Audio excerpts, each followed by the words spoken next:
Dan kalian tidak akan dinyatakan beriman sampai kalian tumbuh rasa saling mencintai dan mengasihi di antara kalian. Awala adullukum ala syai'in idza fa'altumuhu tahabbtum. Kemudian Rasul melanjutkan, maukah, kata Rasulullah, saya tunjukkan satu perbuatan yang ringan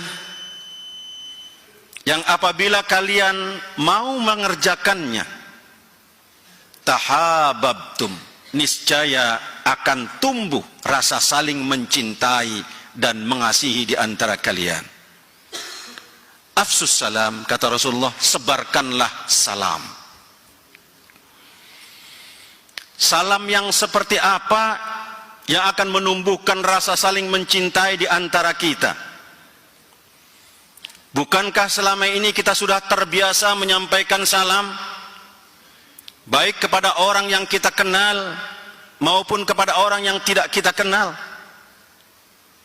Kita selalu menyampaikan salam kepada mereka. Bahkan banyak orang lain juga menyampaikan salam kepada kita. Tapi mengapa kita menyaksikan fenomena dalam kehidupan bermasyarakat, masih banyak di antara saudara-saudara kita yang tidak mendapatkan kasih sayang dari kita, atau kita tidak mendapatkan kasih sayang dari saudara-saudara kita? Lalu salam yang mana yang akan menumbuhkan rasa saling mencintai dan mengasihi? Salamnya adalah salam yang biasa kita ucapkan, yaitu kalimat Assalamualaikum warahmatullahi wabarakatuh. Namun titik tekannya bukan berhenti pada ucapan, tapi pada aplikasi kehidupan.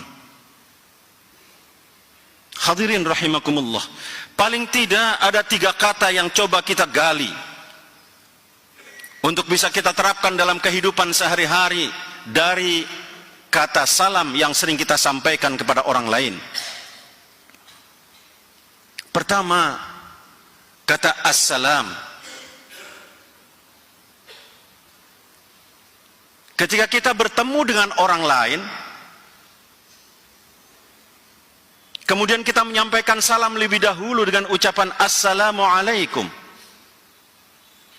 maka sadar atau tidak, kita telah melakukan kontrak perjanjian dengan orang itu, seolah-olah kita mengatakan, wahai saudaraku, selama engkau ada dalam pandanganku, selama engkau ada dalam jangkauanku, atau selama engkau ada dalam wilayah kekuasaanku, maka saya jamin keselamatanmu.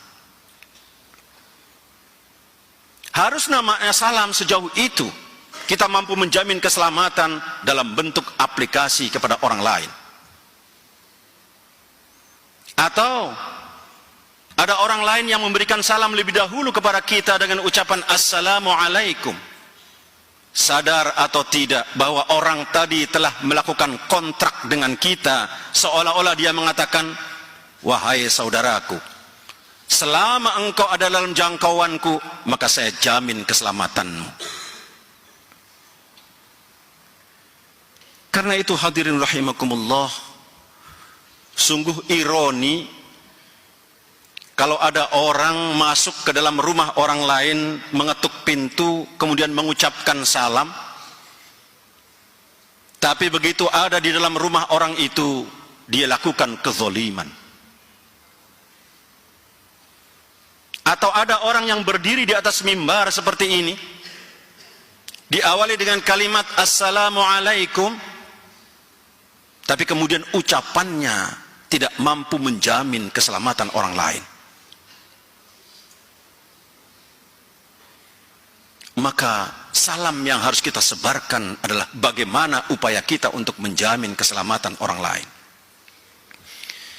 Jaminan apa yang harus kita berikan kepada orang lain? Pertama, hifdzuddin, jaminan keselamatan agama, baik bagi diri kita maupun bagi orang lain.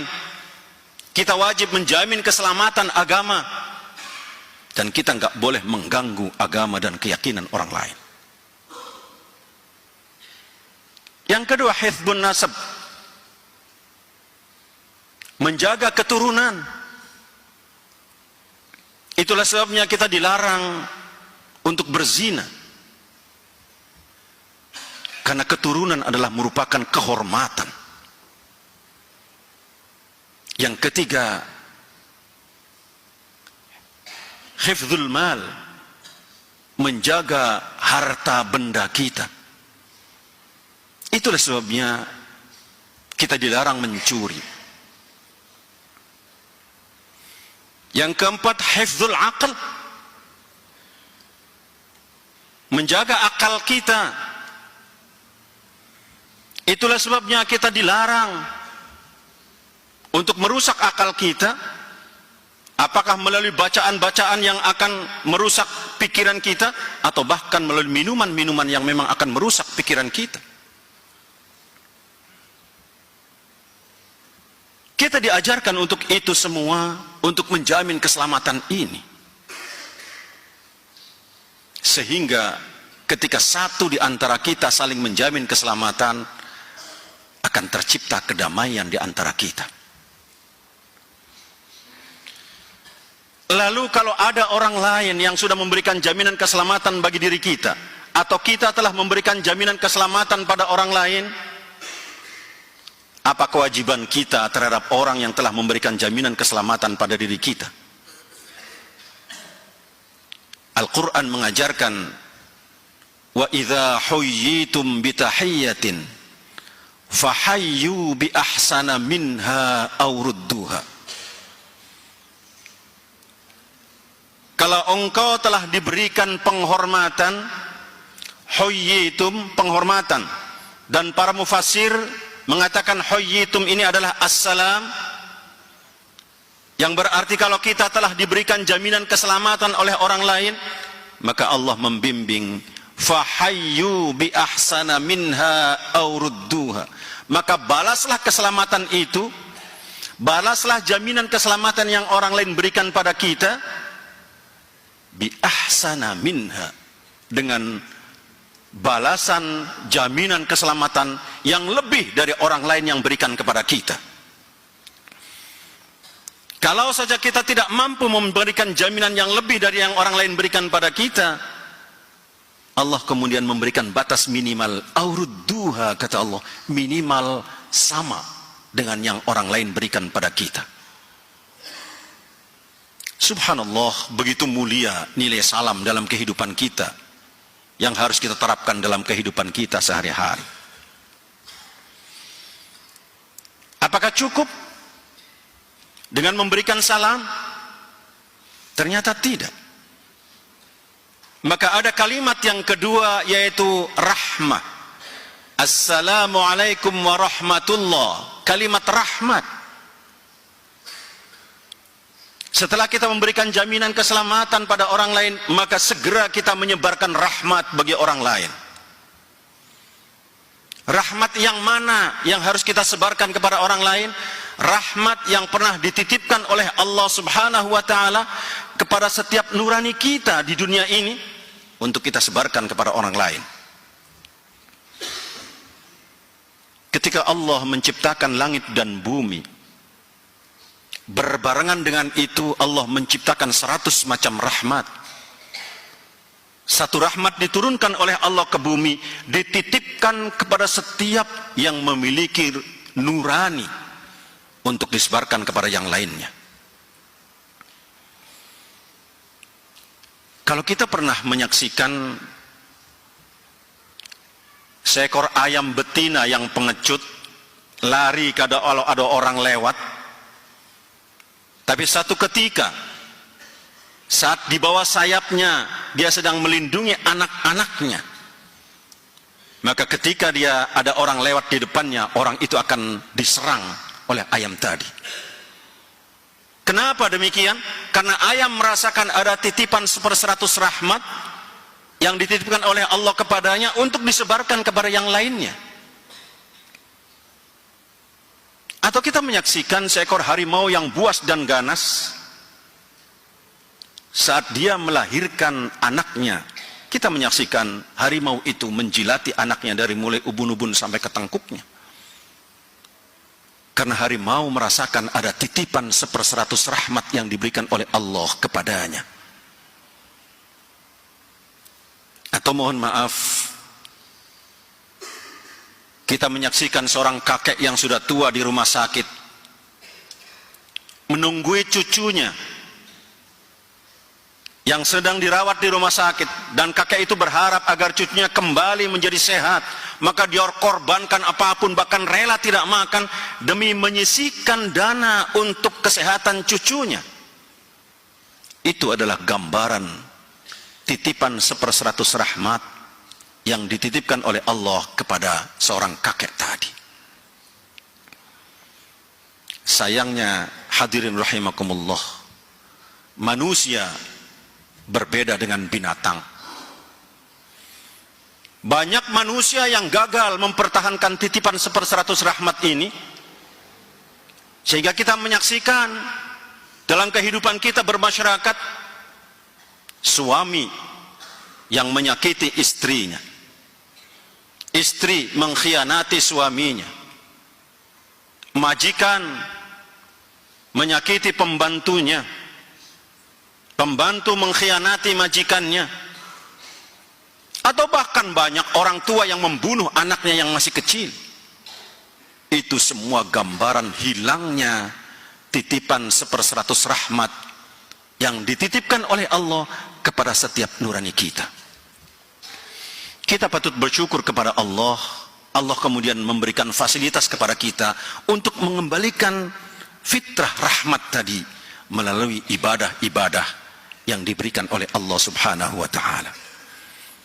Karena itu ibadah seperti ini adalah merupakan kebutuhan kita, agar rahmat Allah, nurani yang pernah Allah titipkan pada kita, bisa tetap kita pupuk, kita pelihara, untuk bisa kita sebarkan kepada yang lain. Kalau dua hal ini bisa kita laksanakan. Pertama, kita mampu menjamin keselamatan bagi orang lain. Yang kedua, kita mampu menyebarkan rahmat bagi lingkungan kita. Maka ada kata yang ketiga, yaitu barokah. Allah memberikan jaminan kata barokah ini akan diturunkan oleh Allah Subhanahu wa ta'ala dengan syarat kita mampu menjamin keselamatan orang lain, dan kemudian kita mampu menyebarkan rahmat kepada orang lain. Digambarkan oleh Allah Subhanahu wa ta'ala dalam surat Al-A'raf, A'udzu billahi minasy syaithanir rajim. Walau anna ahlal qura amanu wattaqau lafatahna alaihim barakatim minas sama'i wal ard walakin kadzabu fa'akhadnahum bima kanu yaksibun. Kalau saja, kata Allah, penduduk negeri itu, masyarakat itu beriman dan bertakwa kepada Allah Subhanahu wa ta'ala, saling memberikan jaminan keselamatan satu dengan yang lainnya, saling menebarkan rahmat satu dengan yang lainnya, saling mengasihi di antara sesamanya, tidak saling menghujat, tidak saling memojokkan, tidak saling menyalahkan, tidak saling memaki, tapi yang ada saling memuji dan saling mengasihi, maka Allah memberikan janji, la fatahna alaihim barakatim minas sama'i wal ard. Akan saya bukakan, kata Allah, pintu keberkahan yang datangnya dari langit dan dari bumi. Dari langit berupa air hujan, berupa rahmat, dia akan menyirami lingkungan ini tanpa berlebihan.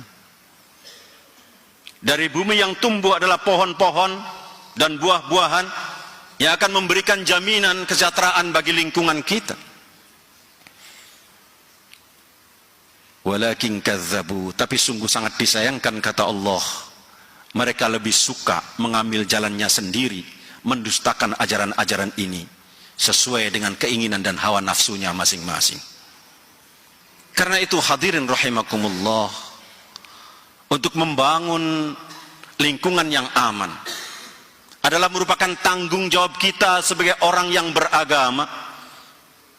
Tanggung jawab kita dalam menyebarkan salam untuk orang lain, salam dari diri kita untuk disebarkan kepada orang lain. Karena itu, melalui mimbar yang mulia ini, khatib mengajak kepada hadirin sekalian, mari kita sebarkan salam. Diawali dari lingkungan kita, keluarga kita, RT kita, RW, masyarakat, bangsa secara keseluruhan untuk jangka waktu yang tidak terbatas. Semoga Allah Subhanahu wa ta'ala memberikan keberkahan kepada upaya kita sekalian, sehingga kita semua mampu mewujudkan lingkungan yang aman, damai, sejahtera, sesuai dengan harapan kita bersama, yaitu baldatun thayyibatun wa rabbun ghafur. Semoga bimbingan Allah senantiasa menyertai kita semua. Barakallahu li wa lakum fil Qur'anil azim.